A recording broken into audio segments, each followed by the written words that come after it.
People living on Texas ranches near the border are tired of talking about the migrant traffic coming through their properties. That's because they feel no one is listening. But one rancher did open up to KENS 5 to show us what's going on. She gave Eyewitness News reporter Anastasia Bolton a look inside her ranch.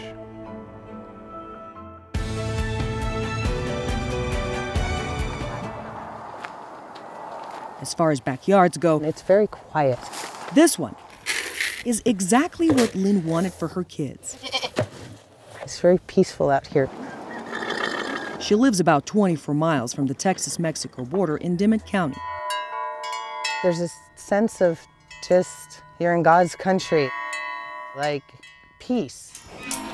Lynn's teenagers, John and Emma, they love it too. Hello, babies. We do the livestock. Easy, baby. For a number of reasons. Be nice. They provide life lessons. It's like having your own best friend that doesn't talk as much. That will stick with my children. Come here. You know, my daughter's got huge ambitions. She's building that now. She can't afford to lose some of these cattle.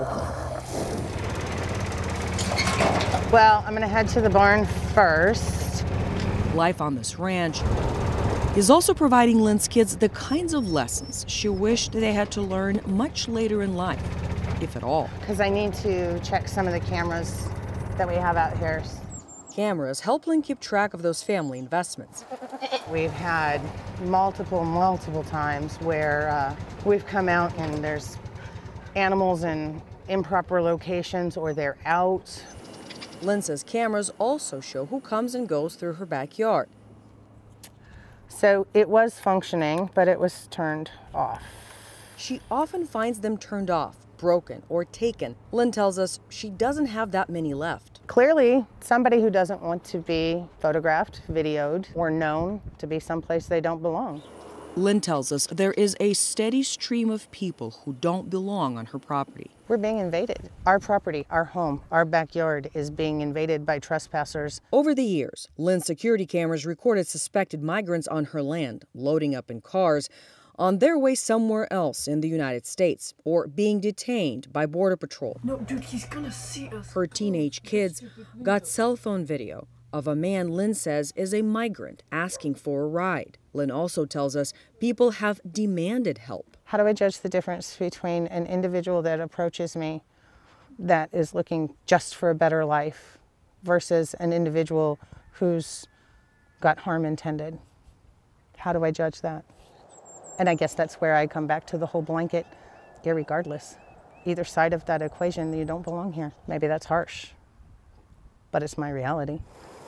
Lynn says she feels so unsafe. She doesn't want us to use her last name. She also asked us not to show her kids or use their real names. You never know when, how, who, what their intentions are.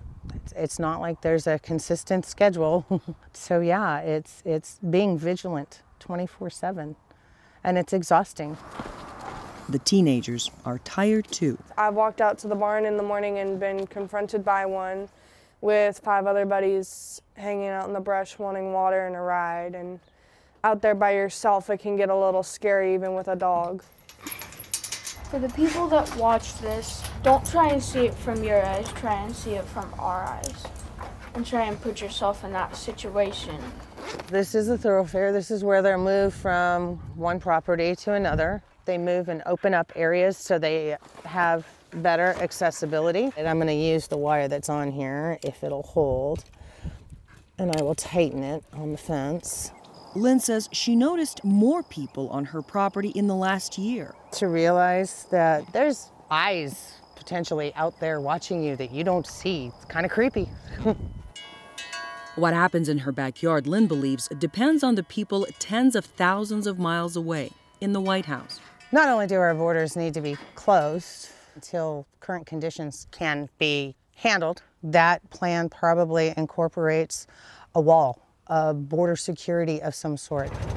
Lynn admits she doesn't have all the answers, but says people who should have them aren't coming up with any that work for her family.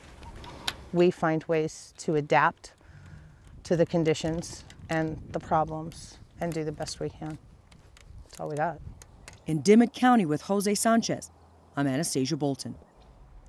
Lynn tells us she's had to quit her job so she could be at home for the kids and the animals. She says she doesn't feel safe leaving them alone on the property.